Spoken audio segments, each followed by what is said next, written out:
Sou uma contadora de histórias e gostaria de contar a vocês algumas histórias pessoais sobre o que gosto de chamar o perigo de uma história única. Eu cresci num campus universitário no leste da Nigéria. Minha mãe diz que eu comecei a ler com 2 anos, mas eu acho que 4 é provavelmente mais próximo da verdade. Então, fui uma leitora precoce, e o que eu lia eram livros infantis britânicos e americanos. Eu fui também uma escritora precoce.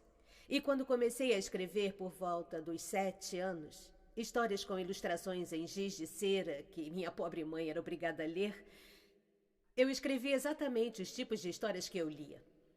Todos os meus personagens eram brancos, de olhos azuis.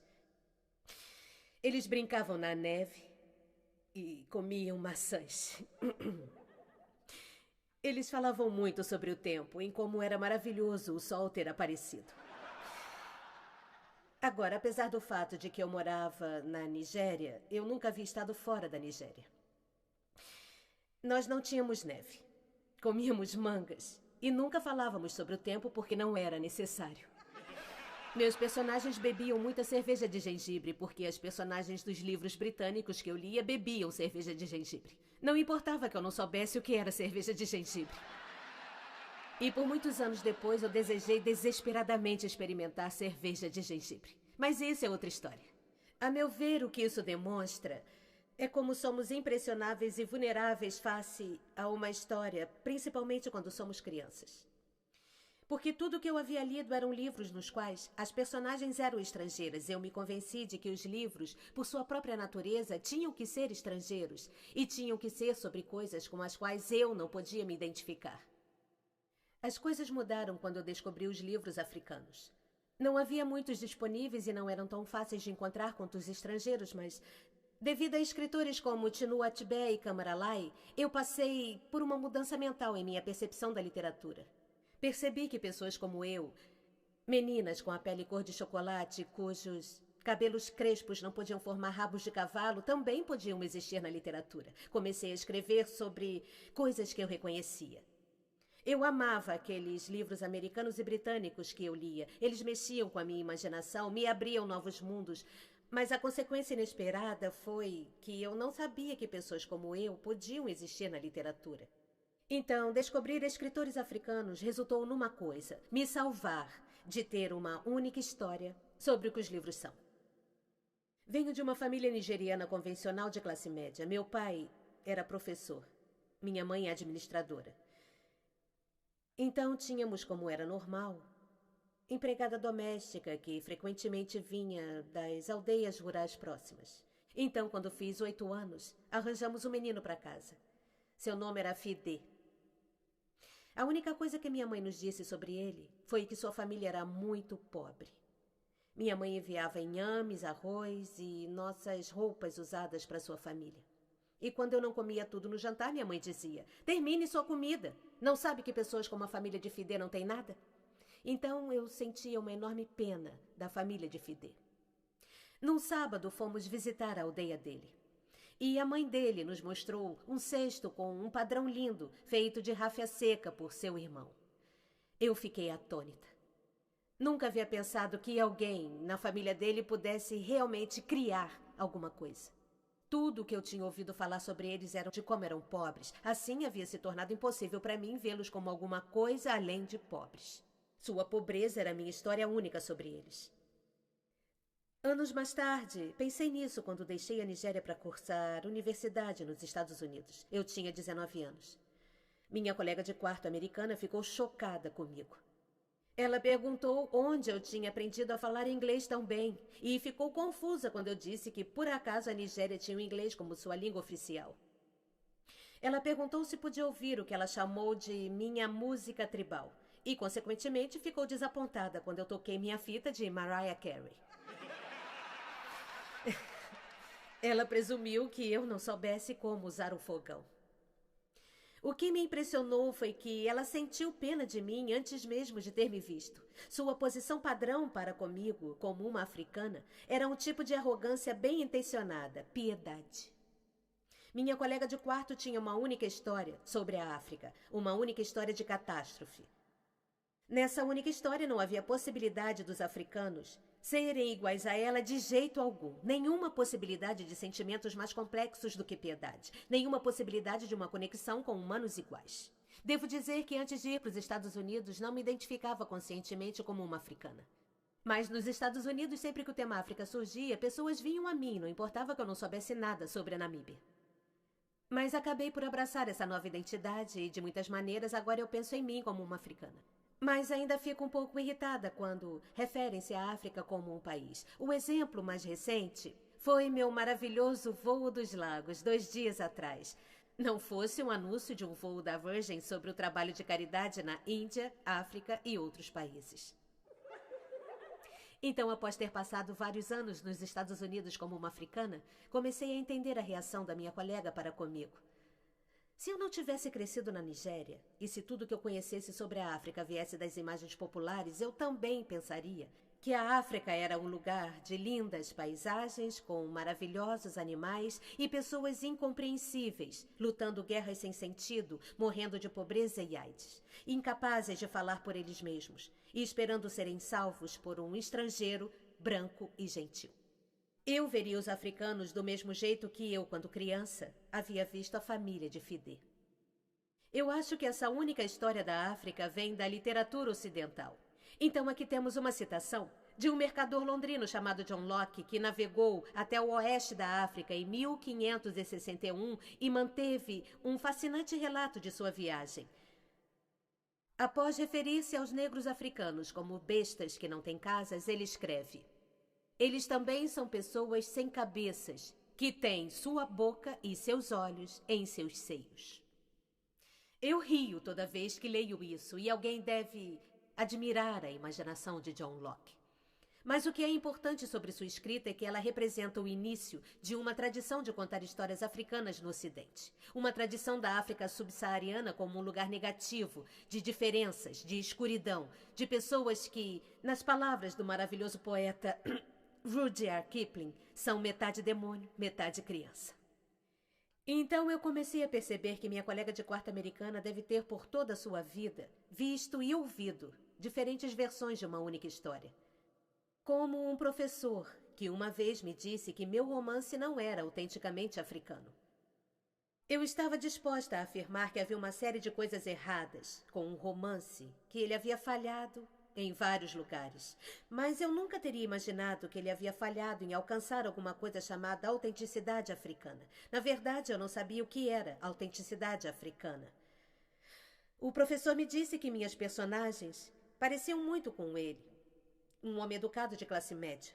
Minhas personagens dirigiam carros, elas não estavam famintas. Por isso não eram autenticamente africanas. Mas eu devo rapidamente acrescentar que eu também sou culpada na questão da única história. Alguns anos atrás eu visitei o México saindo dos Estados Unidos. O clima político lá naquela época era tenso e havia debates sobre imigração. E como frequentemente acontece na América, imigração tornou-se sinônimo de mexicanos. Havia histórias infindáveis de mexicanos como pessoas que estavam espoliando o sistema de saúde, passando as escondidas pela fronteira, sendo presos, esse tipo de coisa. Eu lembro de andar no meu primeiro dia em Guadalajara, vendo as pessoas indo trabalhar, enrolando tortilhas no mercado, fumando, rindo. Eu lembro que meu primeiro sentimento foi de surpresa, e então fiquei oprimida pela vergonha. Eu percebi que havia estado tão imersa na cobertura da mídia sobre os mexicanos que eles haviam se tornado uma coisa em minha mente, o imigrante abjeto. Eu tinha assimilado uma única história sobre os mexicanos e não podia estar mais envergonhada de mim mesma. Então é assim que se cria uma única história. Mostre um povo como uma coisa, como somente uma coisa, repetidamente, e será o que eles se tornarão. É impossível falar sobre única história sem falar sobre poder. Há uma palavra da tribo Igbo que eu lembro sempre que penso sobre as estruturas do poder do mundo, e a palavra é Nkali. É um substantivo que livremente se traduz ser maior do que o outro. Como nossos mundos econômico e político, histórias também são definidas pelo princípio do Nkali. Como são contadas, quem as conta, quando contam e quantas histórias são contadas. Tudo realmente depende do poder. Poder é a habilidade de não só contar a história de uma outra pessoa, mas de fazer a história definitiva daquela pessoa. O poeta palestino Mourid Barghouti escreve que se você quer destituir uma pessoa, o jeito mais simples é contar sua história e começar com "em segundo lugar". Comece uma história com as flechas dos nativos americanos e não com a chegada dos britânicos, e você tem uma história totalmente diferente. Comece a história com o fracasso do Estado africano e não com a criação colonial do Estado africano, e você tem uma história totalmente diferente. Recentemente palestrei numa universidade onde um estudante me disse que era uma vergonha que homens nigerianos fossem agressores físicos como a personagem do pai do meu romance. Respondi que havia terminado de ler um romance chamado Psicopata Americano. E que era uma grande pena que jovens americanos fossem assassinos em série. Não.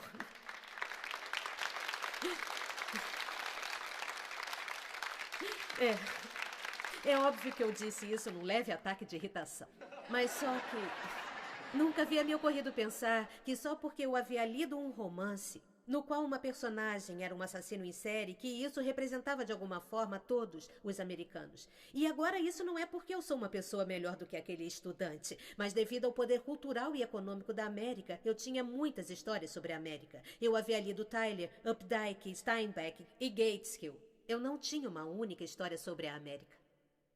Quando eu soube, alguns anos atrás, que escritores deveriam ter tido infâncias realmente infelizes para ter sucesso, eu comecei a pensar sobre como eu poderia inventar coisas horríveis que meus pais teriam feito comigo. Mas a verdade é que eu tive uma infância muito feliz, cheia de risos e amor, em uma família muito unida. Mas também tive avós que morreram em campos de refugiados.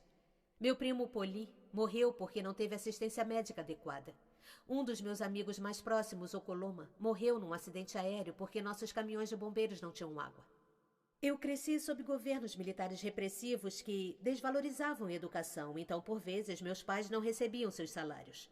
E então, ainda criança, eu via a geleia desaparecer do café da manhã. Depois, a margarina desapareceu.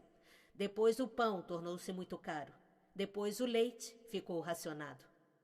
E, acima de tudo, um tipo de medo político normalizado invadiu nossas vidas. Todas essas histórias fazem quem eu sou. Mas insistir somente nessas histórias negativas é superficializar minha experiência e negligenciar as muitas outras histórias que me formaram. A única história cria estereótipos. E o problema com estereótipos não é que eles sejam mentira, mas que eles sejam incompletos. Eles fazem uma história tornar-se a única história. Claro que a África é um continente repleto de catástrofes. Há as enormes, como as terríveis violações no Congo. E há as depressivas, como o fato de 5.000 pessoas candidatarem-se a uma vaga de emprego na Nigéria. Mas há outras histórias que não são sobre catástrofes. E é muito importante, é igualmente importante falar sobre elas. Eu sempre achei que era impossível me relacionar adequadamente com um lugar ou uma pessoa sem me relacionar com todas as histórias daquele lugar ou pessoa. A consequência de uma única história é essa. Ela rouba das pessoas sua dignidade. Faz o reconhecimento de nossa humanidade compartilhada difícil. Enfatiza como somos diferentes, em vez de como somos semelhantes. E se antes da minha viagem ao México eu tivesse acompanhado os debates sobre imigração de ambos os lados, dos Estados Unidos e do México? E se minha mãe tivesse contado que a família de Fidel era pobre e trabalhadora? E se tivéssemos uma rede televisiva africana que transmitisse diversas histórias africanas para todo o mundo, o que o escritor nigeriano Chinua Achebe chama um equilíbrio de histórias? E se minha colega de quarto soubesse do meu editor nigeriano, Mukita Bakare, um homem notável que deixou seu trabalho em um banco para seguir seu sonho e começar uma editora? A sabedoria popular era que nigerianos não gostam de literatura. Ele discordava. Ele sentiu que pessoas que podiam ler, leriam, se a literatura se tornasse acessível e disponível para eles. Logo após ele publicar meu primeiro romance, Eu fui a uma estação de TV em Lagos para uma entrevista. E uma mulher que trabalhava lá como mensageira veio a mim e disse: "Eu realmente gostei do seu romance, mas não gostei do final. Agora você tem que escrever uma sequência e é isso que vai acontecer." E continuou a dizer o que escrever na sequência. Eu não estava apenas encantada, eu estava comovida. Ali estava uma mulher, parte das massas comuns de nigerianos que não se supunham ser leitores. Ela não tinha só lido o livro, mas ela havia se apossado dele e sentia-se no direito de me dizer o que escrever na sequência. E se minha colega de quarto soubesse de minha amiga Fumi Onda, uma mulher destemida que apresenta um show de TV em Lagos e que está determinada a contar as histórias que nós preferimos esquecer.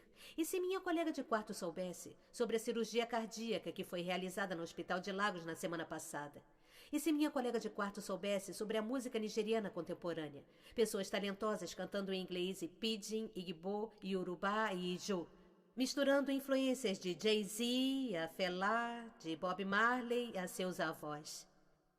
E se minha colega de quarto soubesse sobre a advogada que recentemente foi ao tribunal na Nigéria para desafiar uma lei ridícula que exigia que as mulheres tivessem o consentimento de seus maridos antes de renovarem seus passaportes?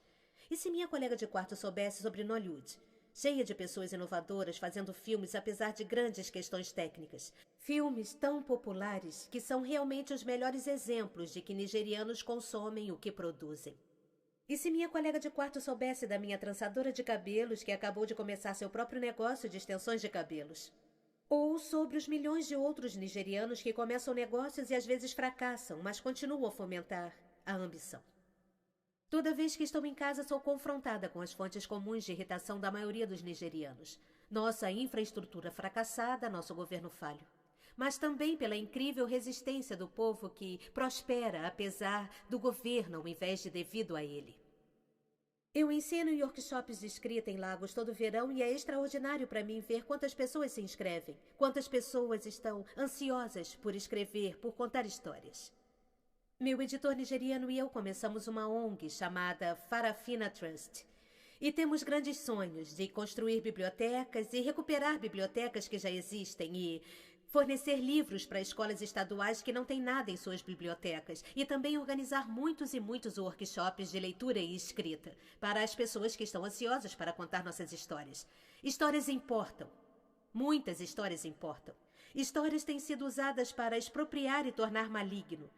Mas histórias podem também ser usadas para capacitar e humanizar. Histórias podem destruir a dignidade de um povo, mas histórias também podem reparar essa dignidade perdida. A escritora americana Alice Walker escreveu isso sobre seus parentes do sul que haviam se mudado para o norte. Ela os apresentou a um livro sobre a vida sulista que eles tinham deixado para trás. Eles sentaram-se em volta e enxergaram a si mesmos ao me ouvir ler o livro. E um tipo de paraíso foi reconquistado. Eu gostaria de finalizar com esse pensamento. Quando rejeitamos uma única história, quando percebemos que nunca há apenas uma história sobre algum lugar, reconquistamos um tipo de paraíso. Obrigada.